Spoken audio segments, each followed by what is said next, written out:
हरे कृष्ण। आइए जानते हैं 16 संस्कार के बारे में। इस वीडियो में हम 16 संस्कार के बारे में विस्तार से जानेंगे।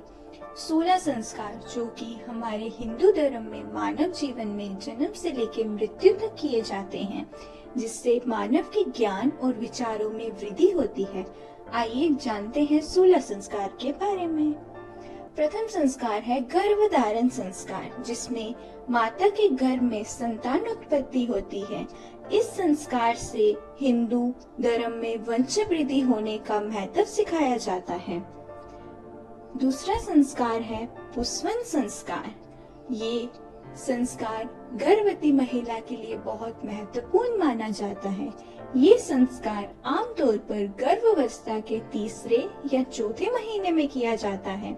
इस संस्कार से गर्भवती महिला को सकारात्मक विचारों से भर दिया जाता है और गर्भ की रक्षा के लिए स्त्री और पुरुष मिलकर प्रतिज्ञा लेते हैं कि वे ऐसा कोई काम नहीं करेंगे जिससे गर्भ को नुकसान हो।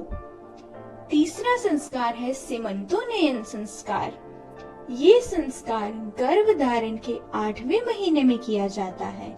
ये संस्कार गर्भवती महिला को मानसिक बल देता है और इसके द्वारा गर्भ में पल रहे बच्चे को अच्छे गुण, स्वभाव और कर्मों का विचार दिया जाता है। ये 3 संस्कार, गर्भधारण संस्कार, पुंसवन संस्कार, सीमंतोन्नयन संस्कार, ये तीनों संस्कार जन्म से पूर्व किए जाते हैं।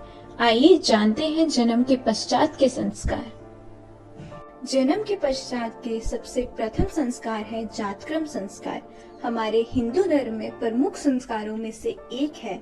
ये संस्कार गर्भ में उत्पन्न दोषों को खत्म करने वाला होता है। इसमें बच्चे को नहलाया जाता है और शहद और घी चढ़ाया जाता है और स्तनपान कराया जाता है।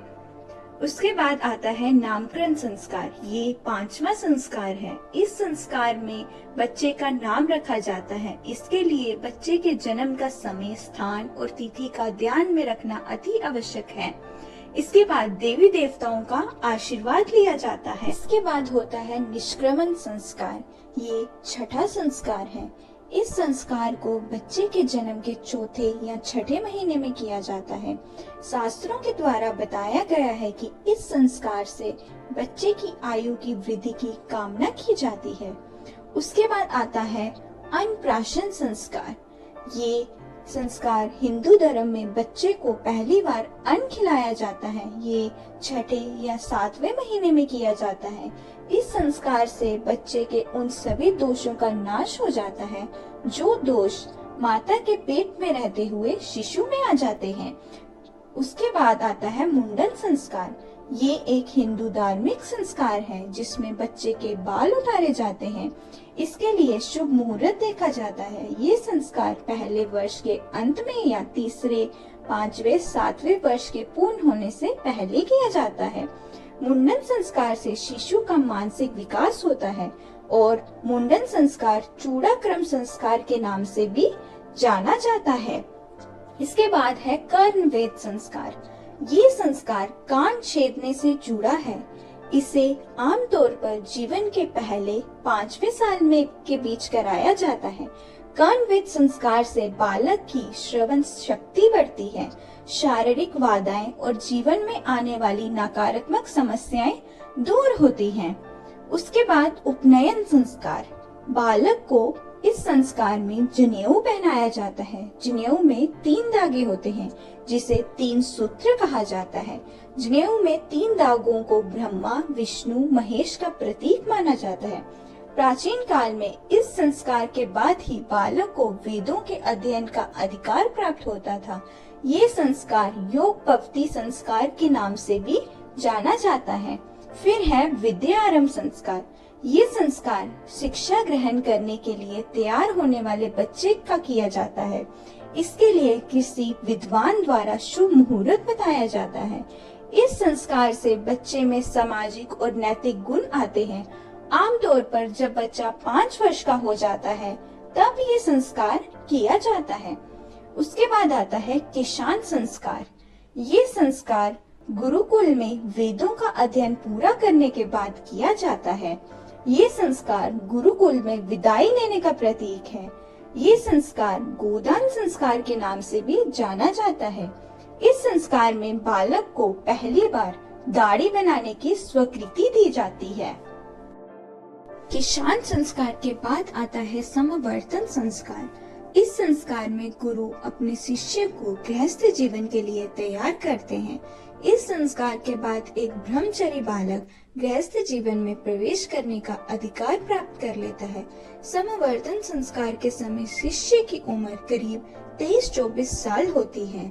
ये 10 संस्कार जातक्रम, नामकरण, निष्क्रम, अन्नप्राशन, मुंडन, कर्णवेद, उपनयन, विद्या आरंभ, किशांत और समवर्तन संस्कार, ये 10 संस्कार विवाह से पूर्व किए जाते हैं और विवाह के पश्चात केवल 2 संस्कार होते हैं। आइए जानते हैं उनके बारे में। विवाह संस्कार। हिंदू धर्म में विवाह को बहुत अहम माना जाता है। विवाह संस्कार के द्वारा पुरुष स्त्री को सभी देवी देवताओं की पूजा आराधना के बाद अपने घर ले आता है और उसके साथ धर्म का पालन करते हुए जीवन यापन करता है। इसी के साथ एक और संस्कार आता है जो कि विवाह अग्नि संस्कार के नाम से जाना जाता है। विवाह संस्कार के समय जब होम आदि किया जाता है, इसे विवाह अग्नि संस्कार कहा जाता है। हिंदू विवाह में अग्नि को साक्षी मानकर वर वधू 7 फेरे लेते हैं और 7 वचन लेते हैं ताकि उनका रिश्ता मजबूत हो। फिर एक संस्कार आता है जो कि अंत्येष्टि संस्कार के नाम से जाना जाता है। ये 16 संस्कारों में से आखिरी संस्कार है। हिंदू धर्म में मृतकों के लिए किए जाने वाला अंतिम संस्कार अंत्येष्टि संस्कार है। हिंदू समाज में शव यात्रा के आगे घर से ही अग्नि जलाकर ली जाती है और इसी अग्नि से चिता प्रज्वलित की जाती है और राख को जल निकायों में विसर्जित किया जाता है। इसी के साथ हमारे 16 संस्कार पूर्ण होते हैं। आशा है आप सबको वीडियो पसंद आई होगी। ऐसे ही और धार्मिक वीडियोस देखने के लिए हमारे चैनल को लाइक, शेयर एंड सब्सक्राइब करें। धन्यवाद। हर हर महादेव।